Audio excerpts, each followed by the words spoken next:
Wonderful to be here. Thank you all for sticking around. And the intention of this my presentation is actually it's meant to be a workshop, and we'll see how much appetite we have to do a little interactive stuff towards the end. But I'm going to start with the presentation first. But just to get you kind of started. The workshop or the interactive component will be with Adobe Aero. So if you want to try that out, you can download it here by scanning with the QR code with your phone. And then I'll have another QR code you can actually try out the augmented reality here in the space.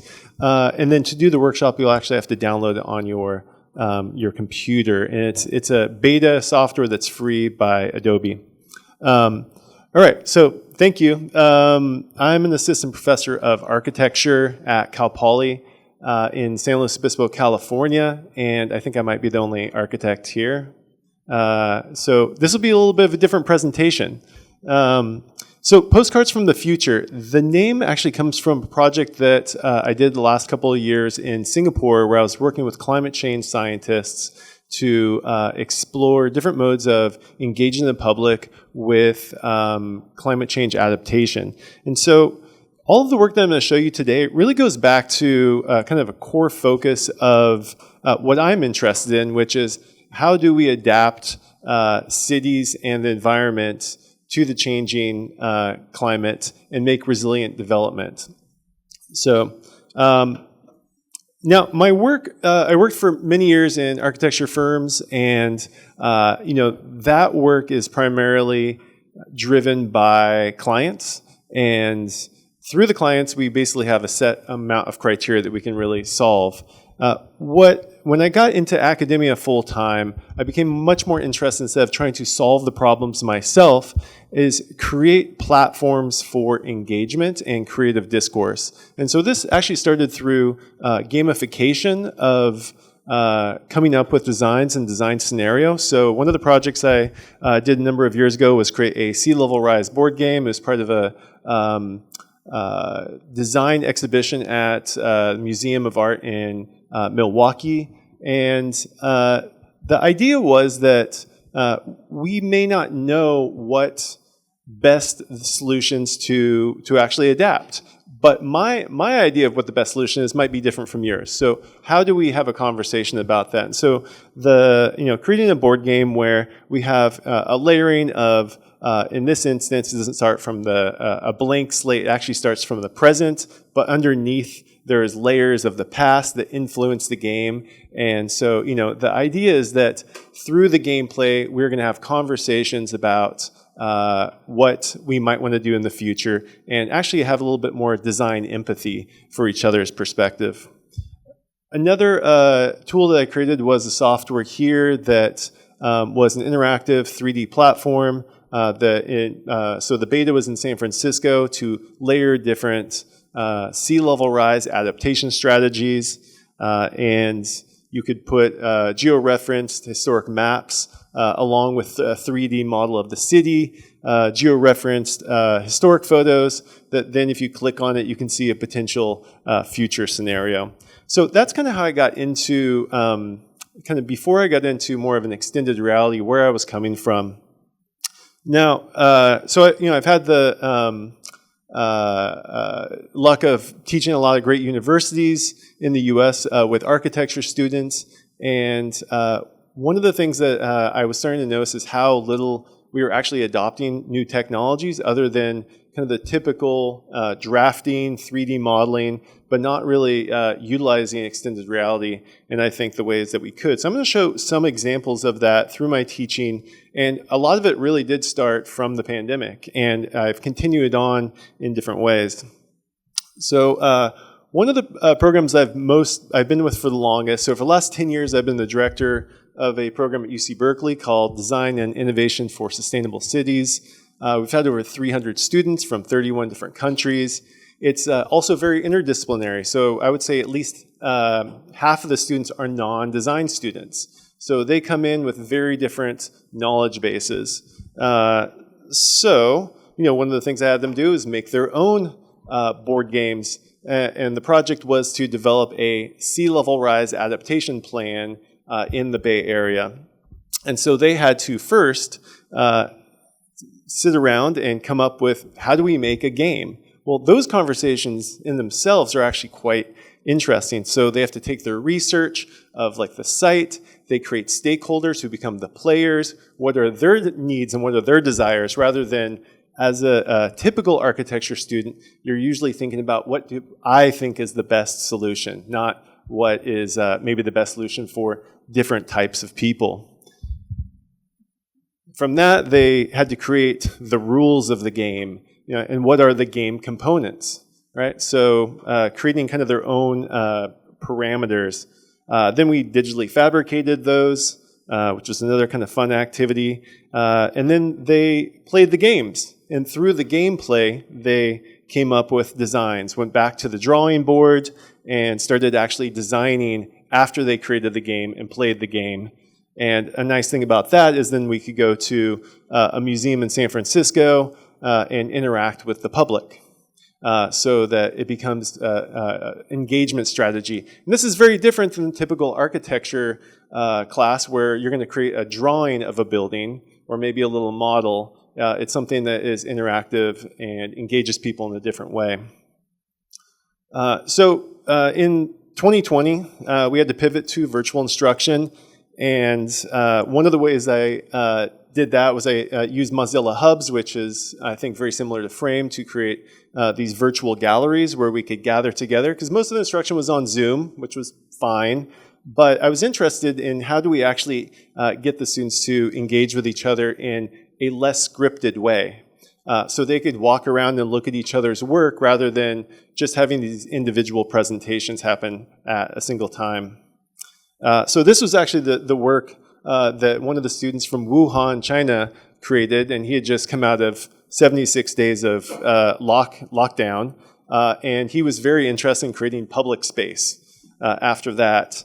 And so we have pinups where we put the work on the wall, and you could see one of the students there walking around, looking at the work. And so they can choose, where do they want to go, what do they want to see, who do they have a conversation with. And I think that is actually the importance of having the spatial aspect, right? And so this was actually like a little space that I created myself to facilitate that. And also, we can take selfies together. You can have kind of events. And this was the first time we'd actually been in kind of what felt like a room together that was very different than Zoom. So I thought that was really effective during that time. Now back at Temple University, where I was teaching the last 7 years in Philadelphia, this is one of the classes that I would teach incoming, beginning master students with no design experience to get them accustomed to using digital drafting, modeling tools, create spatial forms, and they had to make these models that were very important. So the digital to physical kind of interface. Well, during the pandemic, of course, everybody's working from home, so I had to think of another way to do that. And you can see here, this is during one of our reviews, so I had them use augmented reality so that we could visualize all of these models on the table, as we were also using Miro, which is like a virtual whiteboard, and Zoom all at the same time.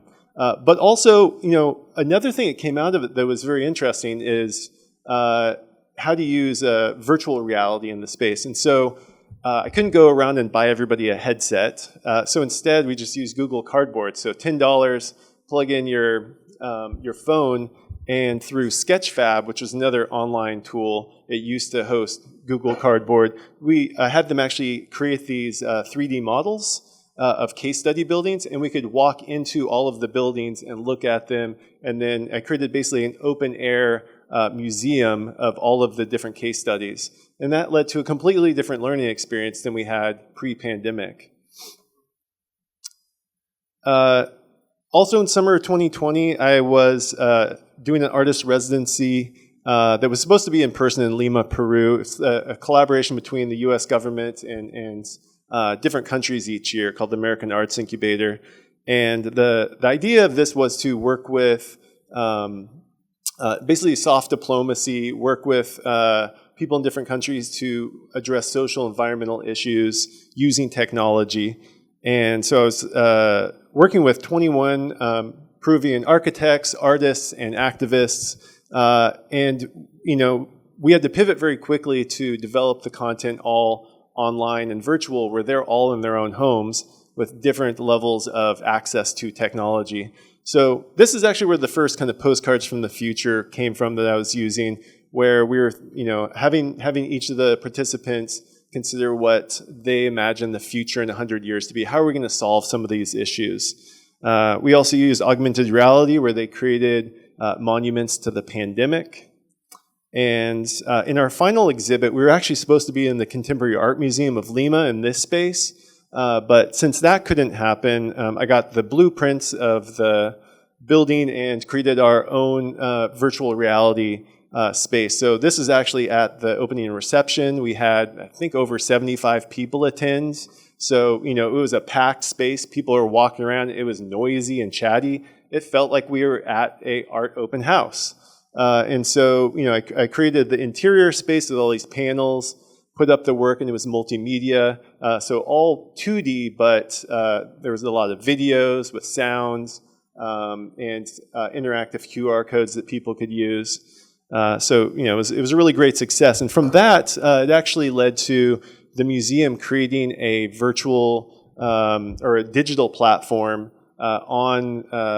in the museum to host new types of work, including the virtual reality space. So allowed also people who wouldn't necessarily be able to show their work or afford to show their work there, or people who wouldn't necessarily come to a museum in person to check out the work. And so this led to a further collaboration here. If you're interested in checking out that VR space, it's pretty fun to walk around. This was another one I did with 3 of those initial artists, and there's some really beautiful work. In fact, it was some of the first AI work that I was seeing. This is back in 2020, and one of the artists was doing some really incredible AI image generation. So this brings me to the main project that I wanted to share. This was the project where I was working in Singapore with climate change scientists at the Earth Observatory of Singapore.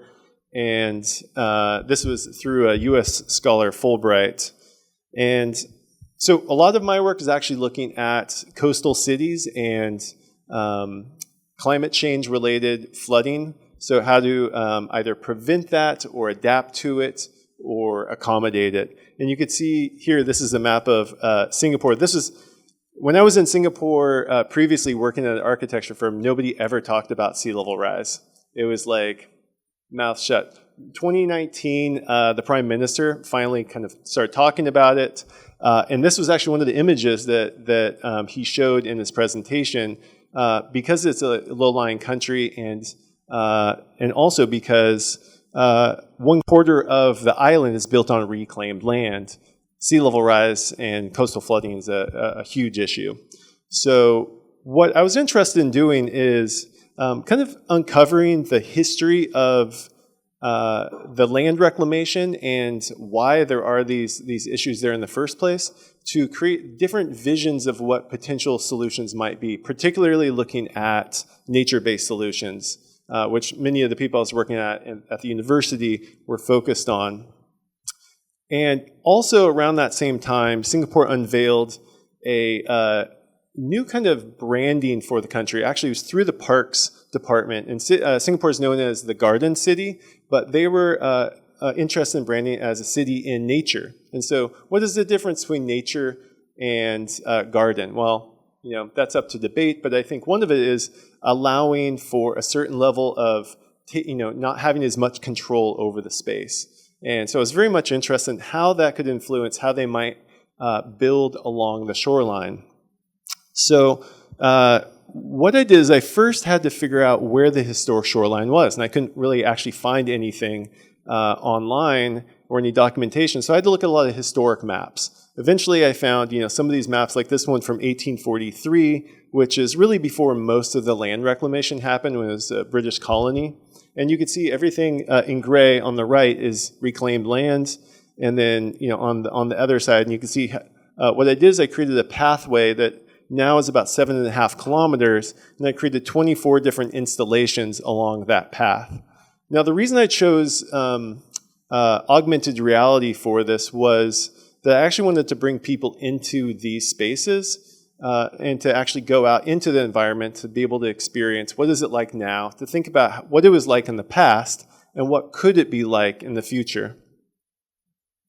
So you can get a little bit of a better idea here of the reclaimed land. And some of these areas, like right here, is actually the Tian Hock King Temple, where Hokkien Chinese would come in, and this was the first arrival for many of them. They would pray to the goddess of the sea, Matsu, and then that was their introduction into Singapore. Now it is 2 kilometers from the sea, right? And that was a revelation to me when I first went there. So this is what one of the augmented reality installations would look like. It's kind of based on the idea of, if you go to historical areas, you might find a plaque that has some information. This one, though, happens to be more interactive. It's got a GIF on the top that shows a past, present, and potential future image. There's various tour guides that are animated and some contextual information to help kind of understand what we're talking about. And then I create a postcard from the future. There's historical maps, past and present, to give you some context. And then sometimes I'll throw in some 3D models or other things that might give some different information about the site. So this is a screenshot here of one of those installations. The first iteration of this, I created 13 different installations with various collaborators, many of them Singaporean and around the world, artists, scientists, engineers. So you can see this one is on the Singaporean River. Hadi over here, this is actually the image that he created. And so you can see he's taking a photo of it. And then for the first year that we ran it, we actually had a little pop-up that I created here. So I made this space, and this is actually the first installation, is located right here, and it happens to be right about where the historical shoreline used to be. So here we're imagining in 100 years, Singapore is expecting potentially 1 meter of sea level rise. So if this is where the water used to be, you can imagine what it would be another meter above that. But also trying to draw attention to the historical ecology. So what are the plants and animals that used to exist? And could they actually come back into the urban environment? Can they coexist together, right? And that's kind of the big question about this. So I hosted a series of these walks, just put it on Eventbrite and got all sorts of random people coming in, which was great. We had a lot of other ones that were more curated, but I found it more interesting actually meeting with local people, walking around with them. Many of them actually remembered before a lot of the land reclamation. So they had some really interesting stories. And as we went around, you can see here, there's a map, so they find different stops, and then so you're mostly viewing it through your device. I think obviously if you have headsets, a Google Cardboard, a HoloLens, then it has a different experience. Worked with a number of local Singaporean artists. In fact, the mural back here is how I actually first learned that story about the temple, because I saw this mural here and realized that was the historic shoreline.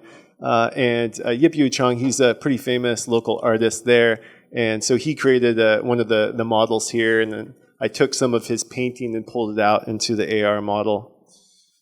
So a typical, the components of it you can see is a historic map to kind of place you in the context. And you can see here, this one is one of the last sites. It's where there was, this is actually where the Bugis village was. So Indonesian community that lived here seasonally, and this river, of course, was tidal at the time. Now it is actually closed off, and it's all the way up there at the top.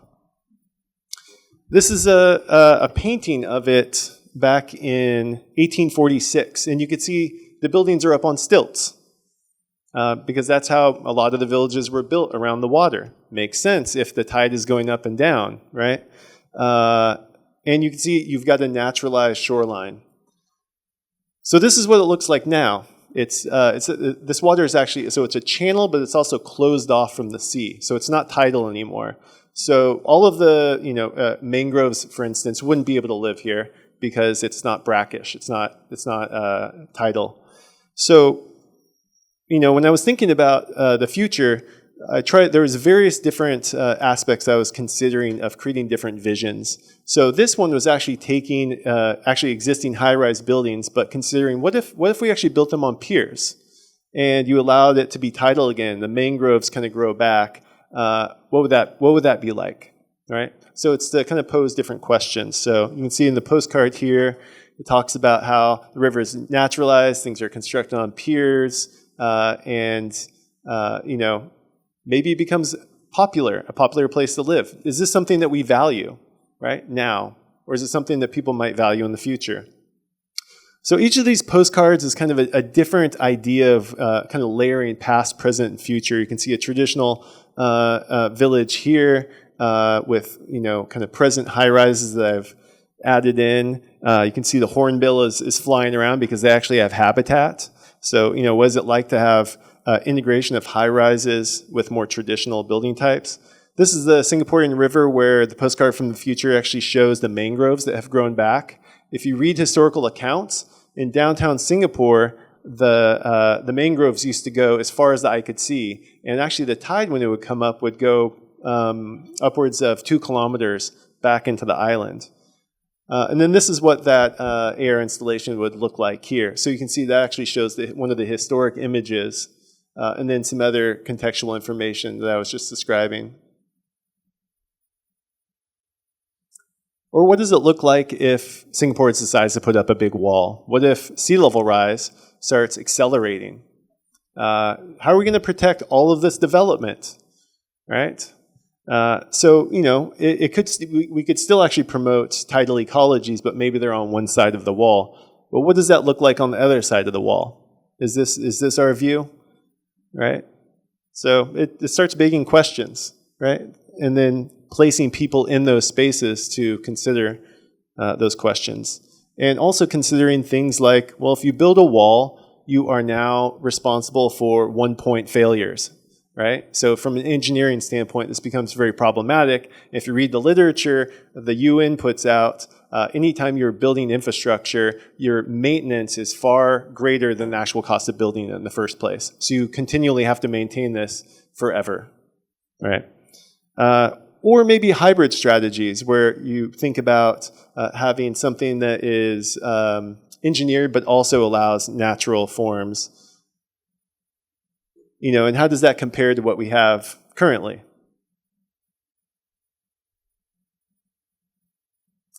Another example here, this is what Palmer Beach used to look like when there was still a hill here. This is some of the early land reclamation as they blew up all of the hills and used that as the fill. Now they get most of their sand from somewhere else. Nobody really knows. But that's what it looks like now. It's at, I think it's Teluk Ayer MRT station. And so I kind of blended the past and the present and, thought, well, what if you could just take the MRT and you still have these tidal pools? So I found it actually quite interesting to see how children were actually interacting in the tidal pools here. And there's very few of those on the island now.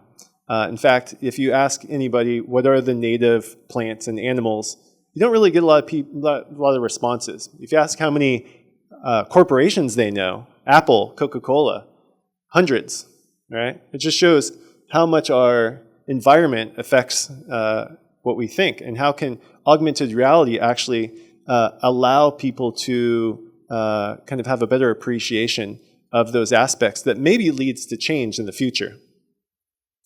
And then I brought some government officials from Singapore to look at the AR, and I made this controversial one showing the merlion underwater. This is if all of the ice in the world melts, which would be about, I think it's about 70 meters of sea level rise. And do we then have floating buildings? Could be. So that's the installation there. You can see some of the inner people. This is one of the tours.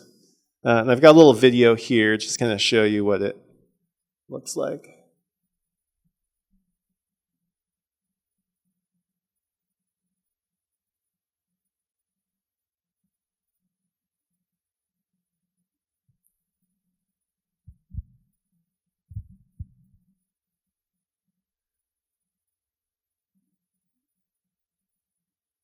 Right. So,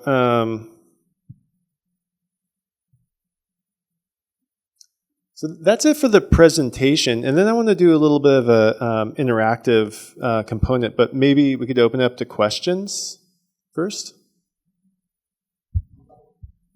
Anybody wants to ask a question? Thank you for that wonderful presentation, Gabriel. Yes, Peter. And also, if you'd like to try out one of the sites, you can try it right here. If you downloaded the Adobe Aero, you can scan that and give it a shot. Yeah, Gabriel, thank you for that. I'm gobsmacked. It's amazing. It really puts perspective on what can be done with a little bit more budget and imagination. I want to go back to the first part where you're talking about pinups. I think that's something that's realistic for typical universities where they might be able to look at project-based learning and something that perhaps that they're presenting. For the pinups, can you do you have to stay within that software? Are you allowed to? Are you able to integrate it with something they might use for a physical pinup like PowerPoint, or is that all done within virtual reality? Yeah, I mean, you can certainly have multimedia in there. So you could actually have like a video playing. But if you're talking about like having like a PowerPoint presentation in there, I'm not sure if PowerPoint would work per se. The other issue, and I think it's come up before, is you have to, you can't have like a lot of really heavy items.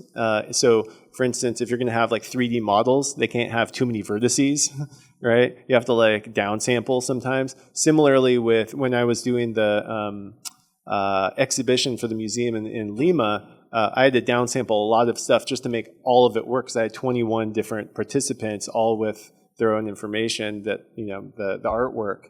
So there are some limitations. Yeah. Yeah. Thank you. Anybody else?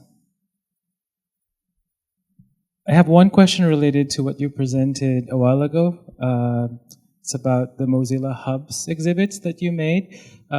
We're kind of sad to kind of hear about it closing down, right? Like just last month or 2 weeks ago? I don't know. But how did you were you able to migrate those exhibits to another platform before that happened, or are you still using them? No, I haven't done it, but it is still working as far as, yeah, I just went on to it today. So as far as making new ones, I don't believe you can do that, but the ones I made before still works. Great, thank you. Yeah. Anybody else? Looks like everybody is excited about the workshop. So all right. So I think we keep this pretty short. It's actually so I'm gonna. How many of you have made something with augmented reality before? Okay. Well, Adobe Aero, I must say, is by far the easiest that I've used, and I think within just a few minutes you should be able to know how to use it and make your own. So let me get started with it. So the other thing too is I created a Google slide template here that also has some information about how to do the workshop. So there's a bit.ly there. I'm not sure if you can see that, or you can scan the slide. And so basically, you can create a series of kind of components here. Like I said, there's a 3D kind of model I added in. There's the editable people, and then different images. And so, what I'll ask you to do is write a postcard from the future. I said I'm in Tokyo in the year 2124. So imagine what Tokyo might be like in 100 years. Write a little description back to yourself. It says here, "Dear past self, I'm writing you from the year 2124. Sea levels have risen 10 meters. Coastal cities around the world have flooded. In Tokyo, they have adapted to the water, and the city is much like Venice. I was in Shibuya Scramble Crossing today, and it was boats, not people, weaving between each other." So, what might that view look like? Now, of course, I didn't spend hours working on this image here. I just used AI. So also that's another part of the workshop is to use one of the AI softwares, and I'll show a few different iterations. I actually used 3 different AI softwares and compared them. This one was done with, I'll get it in a minute when I open it up. Not Midjourney, but I do think Midjourney still is by far the most compelling images. And so this is actually the one that I created here. You can see the postcard, the written postcard, the image, a little kind of text prompt, and I've got my character here. So you can create something similar to this in just a few minutes.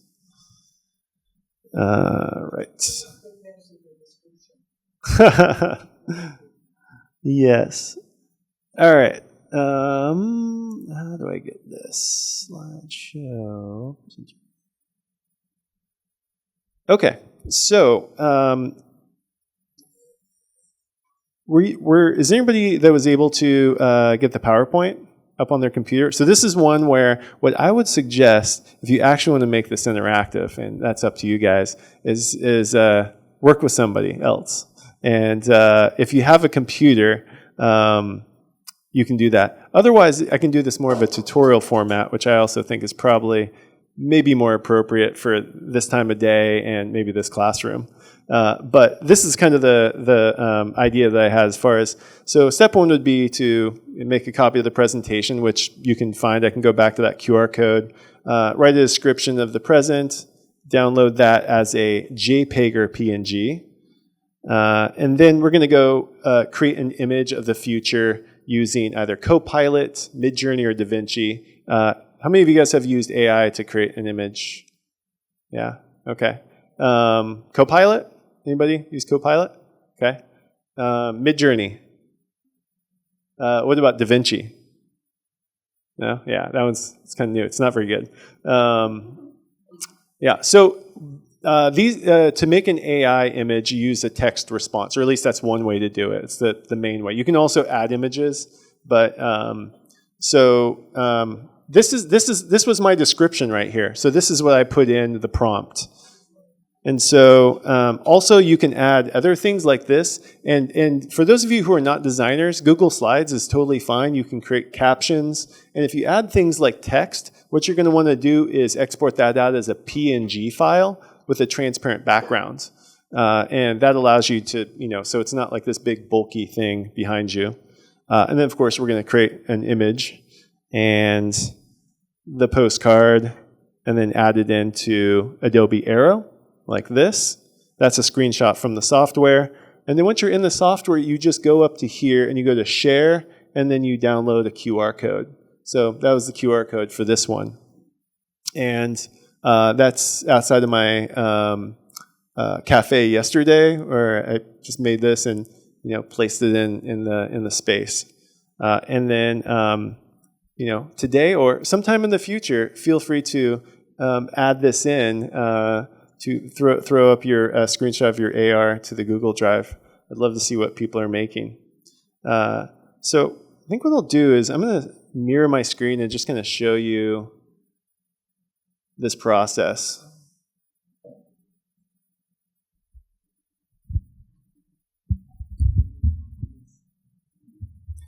Yes, the Google Slides. A permission? Oh, okay. Well, we'll scrap that for now. I'll open up permission though. So let's see.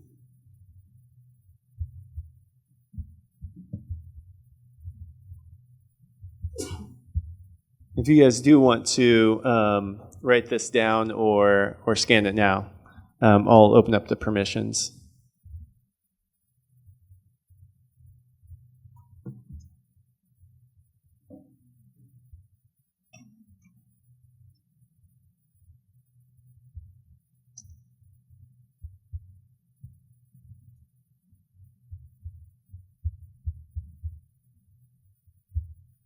All right, so this was earlier this afternoon. I went into Copilot. So first thing is to make an image, postcard from the future. And so you can see here, These are a few of the images. You can see the text prompt right there. You know, cars driving. I mean, some of them are just bizarre images, right? But if you're not a designer and you're not going to get into Photoshop and create your own images, I mean, AI does a pretty good job. So those are some of the images from Copilot, and then DaVinci created, like that was one from DaVinci. I thought it was not really that good. And then if we go to, I think I've got Midjourney up here. Here we go. So Midjourney, and if you haven't played around with it, you can see there's one of the images. So all of them, they usually give you 4 images. You can select them. In this case, you can actually change them. So I went in and once you make one, you can go to very subtle, very strong. You can add additional text. You can actually throw in images in combination. And when you get the 4 of them, you can also do variations. So if I, for instance, take this one on the top right here, I can go to vary 3, and it's going to create a variation that I can add in, for instance,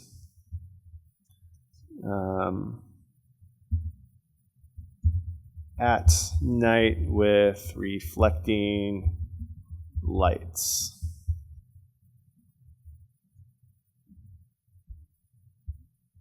And I'll wait for that to pop up.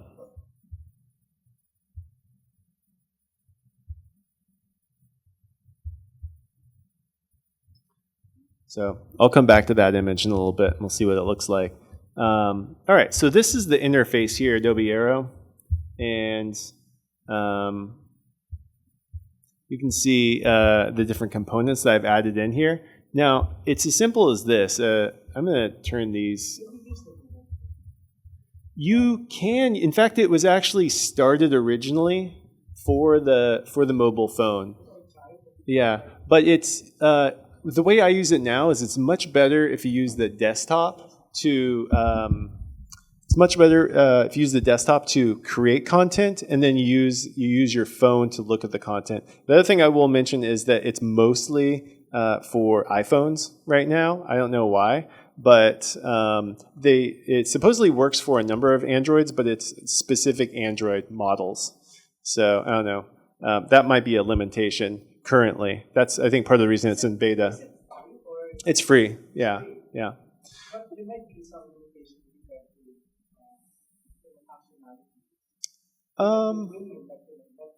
No, there's no premium right now, but I'm sure there will be. Yeah, that's the way it works. Yeah. I previously worked at Autodesk as an artist in resident, which is another software company, and they created lots of amazing free software for a while, and then yeah. This has been around for a while, though. I've been using it for a few years. So, all right. So in here, you basically start with a blank canvas, and you just go to the plus sign right here, and you can go in and add in. Actually, you know what I'm going to add in a little person first. So you can go to directable characters, and you can put in different characters here. So I'll put in like this character. You actually see down here, you can scale things pretty easily and move them around. So I can go in and scale character. There we go. And you can see that's kind of a 1 meter. You don't want to make somebody like bigger than a person. It's a little unnerving, especially if they look like a child. But you can really make things of any size, of course. Now, next thing you want to do is go into here, and you can add in, for instance, and go to the postcard front. There's my image, so that pops in, and you could decide, what size and where do you want that to be. So I'm just going to bring it over here, and it's going to put it next to the character. So I'm just kind of moving things around, and then I'm going to add in that postcard, the back of the postcard.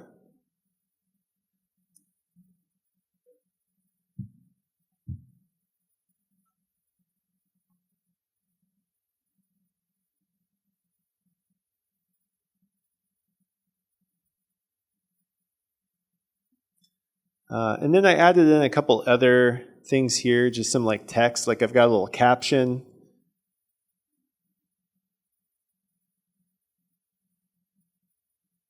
So I can kind of put that next to the character to make it look like it's, she's saying this. And put in a title in here. So once again, this is why it's useful to export things out as a PNG file, just so it doesn't have, a big blocky white background.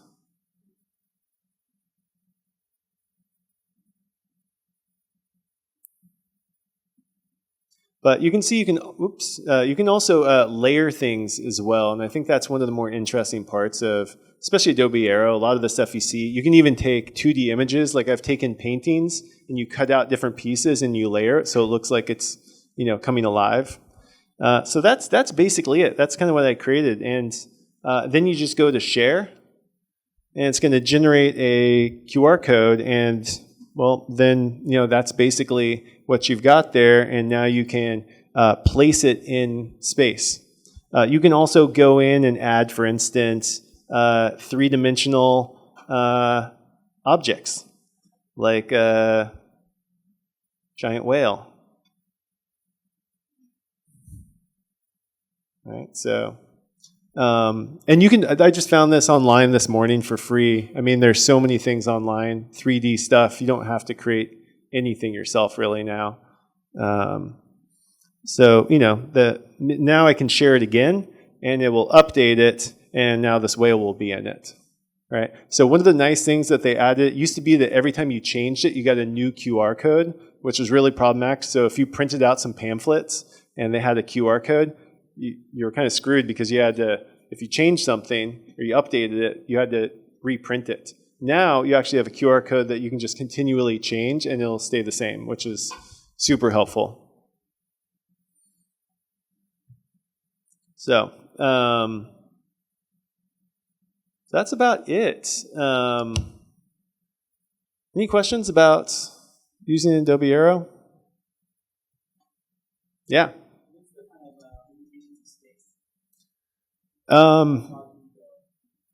I have not explored. I don't know if there are limitations. You mean like how big can something be? So I think it's mostly like, so this is more about, it's like placing an object. In fact, let me pull up, this is the guide that I made for so this is that Postcards from the Future from Singapore. So the other thing too is you have to like place, so this is all about placing the object like on the ground, or you have like, you place it and then it gives it a space. You can also place things based on an image, right? So it just reads an image and it'll like place itself on that. But then it could be as far as your eye can see, right? I've been doing more object-based stuff, but it really, I think it could be huge. It just depends on what scale, like you have to have a big space then. Are you in a field, or like if you're in a room, or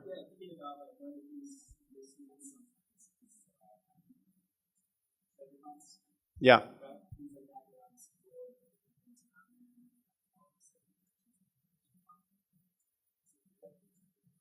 Yeah, that's actually the AR tour we kind of called it. It's like a treasure hunt. Yeah. Yeah, I think, any question?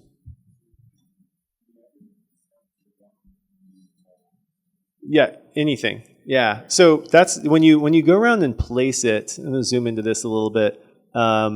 So what you'll do is you start scanning it, and your photo, your camera on your phone will basically use the LiDAR to detect the surface, or it uses an image based on what phone you have. And then you've got these little like points that you'll see, and then you can place it on any surface. But you can also do it on an image. So for instance, you could have a painting, and then you could have like some sort of augmented reality that comes out of that painting. It could be animated as well, right? It doesn't have to be a static thing, but it depends if you want to do a placement by an anchor or if you want to use an image as an anchor. And it could be any surface, yeah. Uh-huh.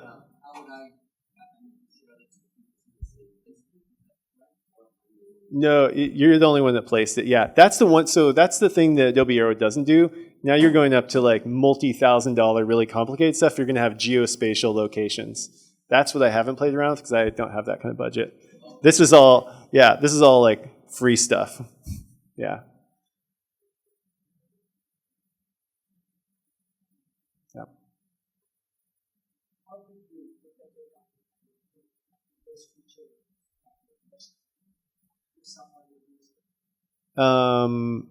I don't know. I usually don't think about that kind of stuff. All my stuff is pretty much commons attributes. Yeah. That's probably why I'm in academia.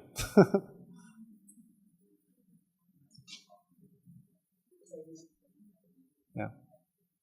All right. Thank you very much. Nope. Oh. There's another one, sir.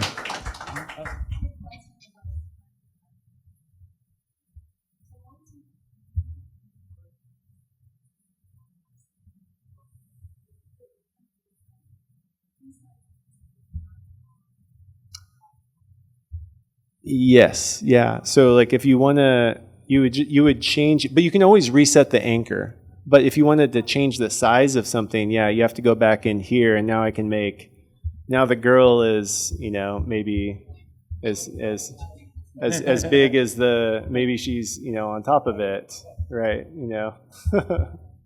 So yeah, you're welcome to.